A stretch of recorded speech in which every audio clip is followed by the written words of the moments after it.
Miércoles 10 de julio de 2013. Asunto inédito. 11 en el ciclo alternativo, 10 en el ciclo biológico.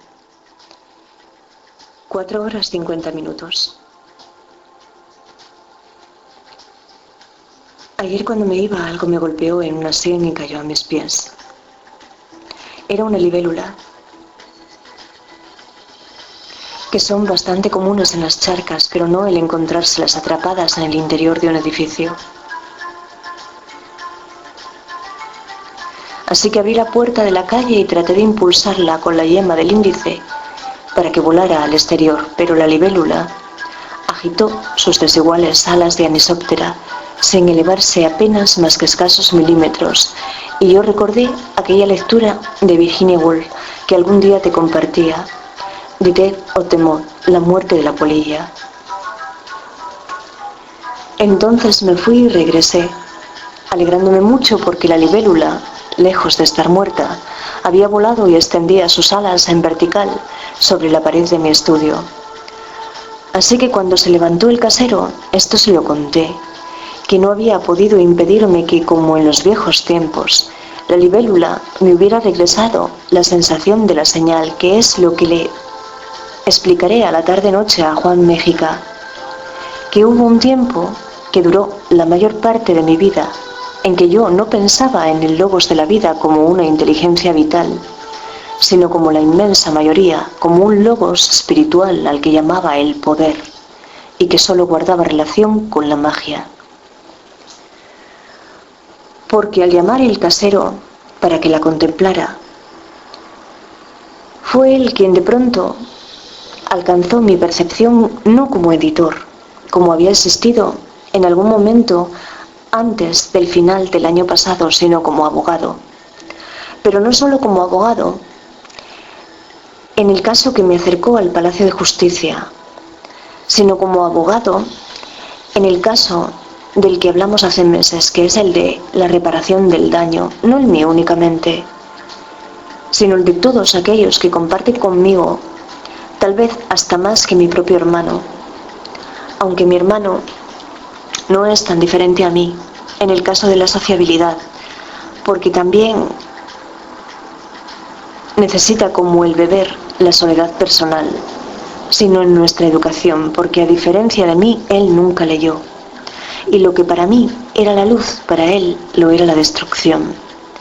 Que por eso él logró convertirse en alguien que sabe experimentar con los sistemas eléctricos, y no solo en alguien que no logra reparar nada, que solo refleja las cosas, como con los espejos, con su agitación electrónica, o las aguas cuyas moléculas reaccionan comportándose como espejos. Pero conciencia de acierto no alcanzo a tener y convicción ninguna. Porque qué sé yo si cuando Juan Méxica creó aquellos socorros a las personas grandes, estaba creando un pensamiento suyo o estaba creando solo una ilusión.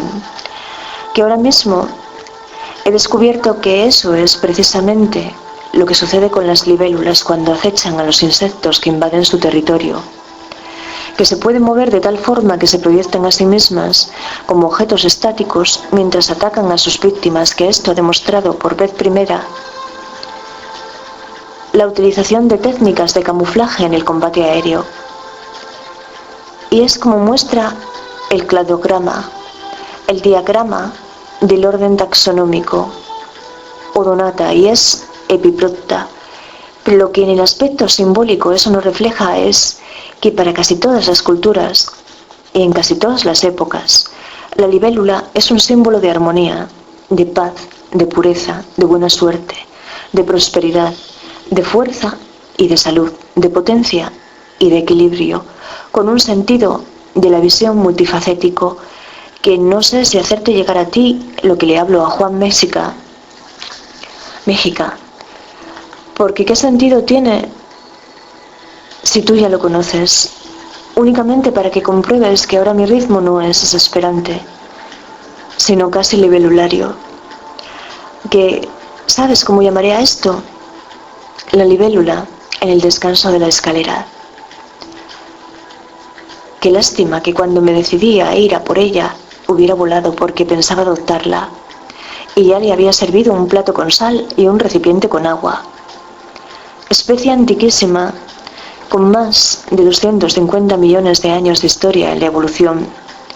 Pero la libélula puede llegar a vivir 7 años. Es la más longeva porque su ciclo abarca entre 6 meses y 7 años. Y solo su naturaleza sabe cuándo están dispuestas a convertirse en adultas voladoras, abandonando a la ninfa que fueron y a la larva. Que ayer no, que ayer, como yo titulaba a este momento, era así.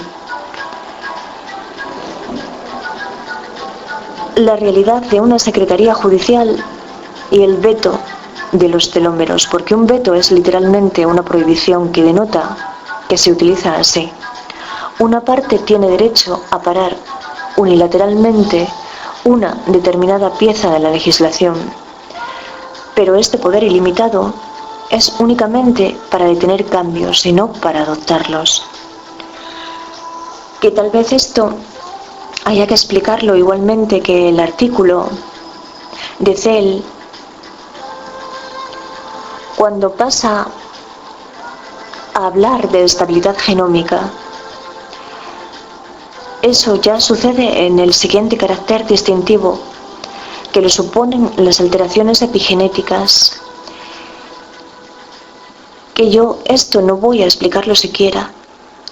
Lo que voy a hacer es volver a escucharlo como cualquiera que lo desee, porque es a lo que me dediqué durante la tarde de ayer, a realizar esa transcripción que, aunque fue atenta, eso no impedía que al mismo tiempo le prestase atención a la profesora Margarita Salas en una conferencia que ella realizó en la Domus de Coruña, que es la Casa de la Ciencia, una creación material del arquitecto japonés Arata Isozaki, en noviembre del 2011, porque yo recordaba haber escuchado en ese momento lo que ella nos advertía acerca de los genes que se habían encontrado en el gusano, en la mosca y en la levadura, cuyos genomas fueron exponentes para el mundo de la ciencia. Y quería comprobar con cuánto acierto o error la profesora Salas se lo declaraba, porque yo me encontraba ante los últimos avances científicos del conocimiento. Y ella no sé si en la actualidad, pero como maestra, cuando orientó a las siguientes generaciones de discípulos, era la precursora de una ciencia de las hipótesis y de una ciencia no agnóstica. Y descubrí que en ese momento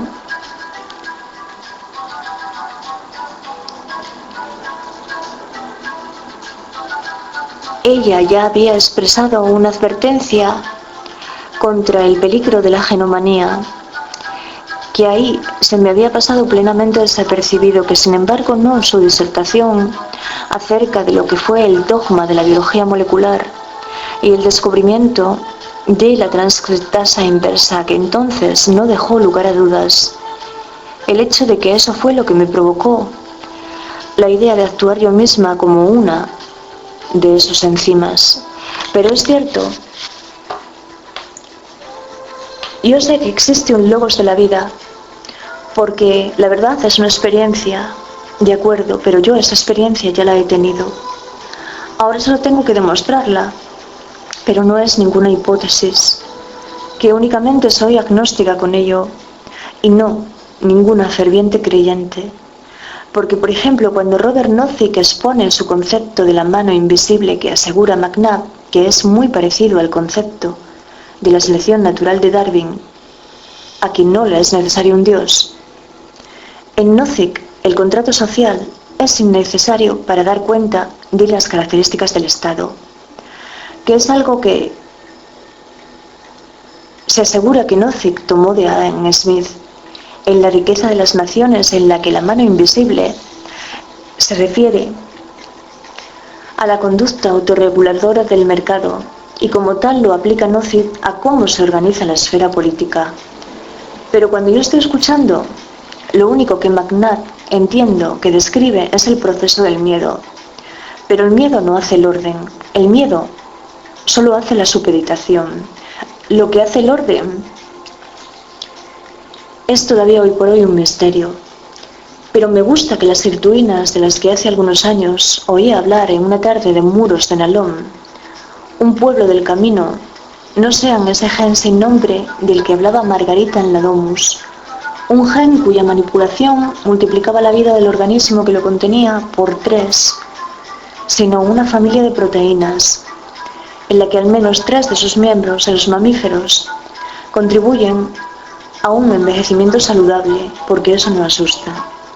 Y lo que ella anunciaba, muy al contrario, suponía un motivo de alarma social, con el potencial no del desequilibrio que conocemos, sino del desequilibrio absoluto del planeta, que igualmente me encantó escucharla, aunque no lo admire como entonces, cuando yo admiraba solo sin sentido.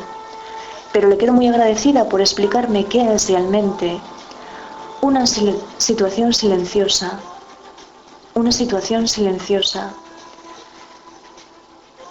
y por qué en cambio la de Néstor y Guillermo no lo era y no lo es. Que te deseo un buen día y no pierdas el tiempo escuchando lo que le digo a otro, porque no sería en ningún caso lo que podría decirte a ti, querido profesor. Alteraciones epigenéticas.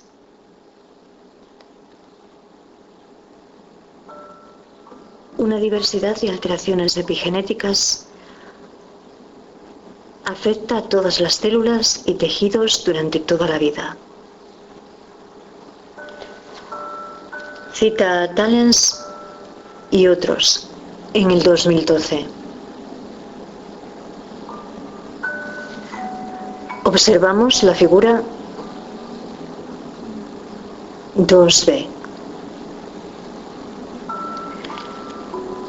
Los cambios epigenéticos implican alteraciones en los patrones de metilación del DNA, la modificación post-translacional y la remodelación de la cromatina. El aumento de la acetilación de la histona H4K16, la trimetilación de la histona H4K20 o de la histona H3K4, así como una disminución de la metilación en la histona H3K9 o de trimetilación en la histona H3K27, constituyen marcas epigenéticas asociadas con la edad. Cita a Fraga y Esteller en un trabajo del 2007 y a Hahn y a Brunet en un trabajo del 2012.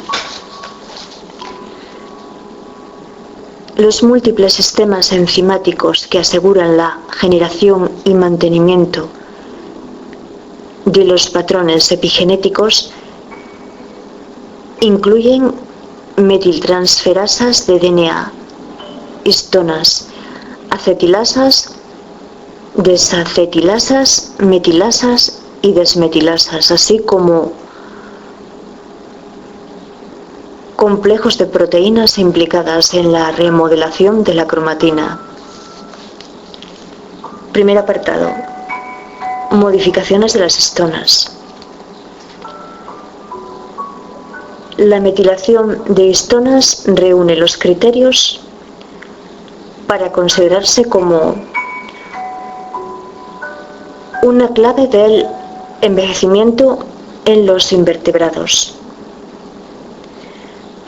La supresión de los componentes de los complejos de la metilación de histonas para H3K4 y para H3K27 extiende la longevidad en los nematodos y moscas respectivamente. Cita a Greer y otros en el 2010 y a Siebel y otros en el 2010. En esta parte de la transcripción tuve más problemas. Por otra parte, la inhibición de la desmetilación de las histonas. Para H3K27, en los gusanos puede extender la expectativa de vida saludable. Por orientación de los componentes en las rutas claves de la longevidad, como la vía de señalización,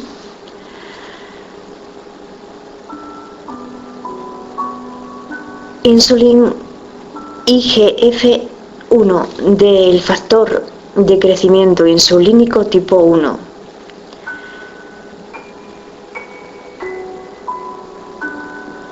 También llamado somatomedina C, que esto es algo al margen que yo busqué. Y se cita a Jin y otros en el 2011. Aún no está claro si las manipulaciones de enzimas modificadoras de histonas pueden influir en el envejecimiento a través de mecanismos puramente epigenéticos al incidir sobre la reparación del DNA y la estabilidad del genoma, o a través de alteraciones que afectan a la transcripción metabólica o a las vías de señalización fuera del núcleo. Los miembros de la familia de las sirtuinas desacetilasas de histona NAD dependientes y ribosiltransferasas ADP han sido ampliamente estudiados como posibles factores antienvejecimiento. El interés en esta familia de proteínas en relación con el envejecimiento se deriva de una serie de estudios en las levaduras, moscas y gusanos que informó de que un solo gen sirtuina, el llamado SIRT2, tenía una extraordinaria actividad en la longevidad o un papel notable. Cita a Guarente en el 2011. La sobreexpresión de SIRT2 fue demostrada por vez primera para extender la expectativa de vida útil replicativa en la levadura Saccharomyces cerevisiae. En un trabajo de Kaeberlein y otros en el 1999. Y los informes posteriores indicaron que el aumento de la expresión de los genes ortólogos, una nota mía, genes que se han separado por cuestiones de especiación, SIR 2.1 en el gusano y DSIR2 en la mosca, podían extender la expectativa de vida de los dos sistemas de invertebrados, Drosophila y C. elegans.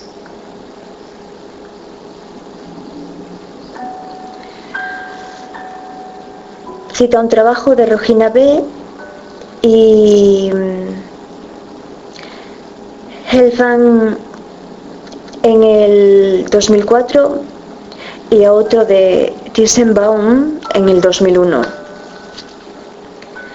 Estos resultados han sido recientemente puestos en duda, no obstante, con el informe de que la prolongación de la expectativa de vida observada inicialmente en los estudios del gusano y la mosca se debió a la confusión de las bases genéticas y no a la sobreexpresión de SIR 2.1 o de DSIR2 respectivamente. Cita un trabajo de Burnett en el 2011. De hecho, nuevas evaluaciones cuidadosas indican que la sobreexpresión de SIR 2.1 solo se traduce en una modesta extensión de la expectativa de vida de C. elegans.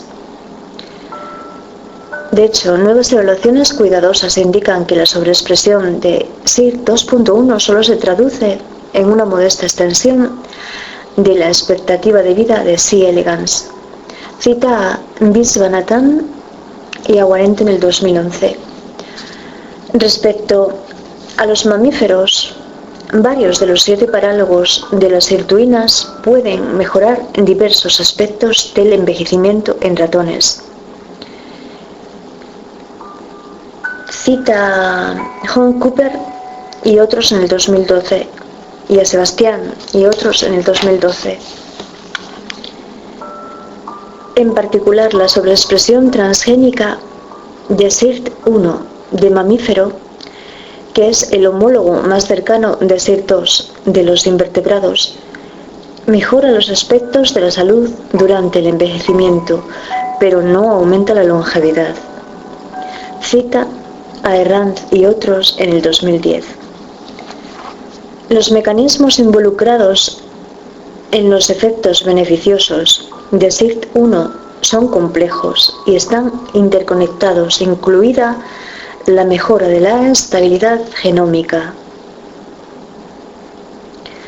Cita a Oeber Toefer y otros en el 2008, y a Wang y otros en el 2008, y aumento de la eficiencia metabólica. Cita a Nogueiras y otros en el 2012.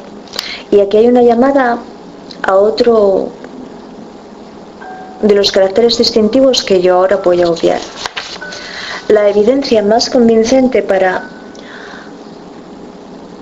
un rol de extensión de la vida mediada por sirtuinas en mamíferos se ha obtenido en SIR6, que regula la estabilidad genómica.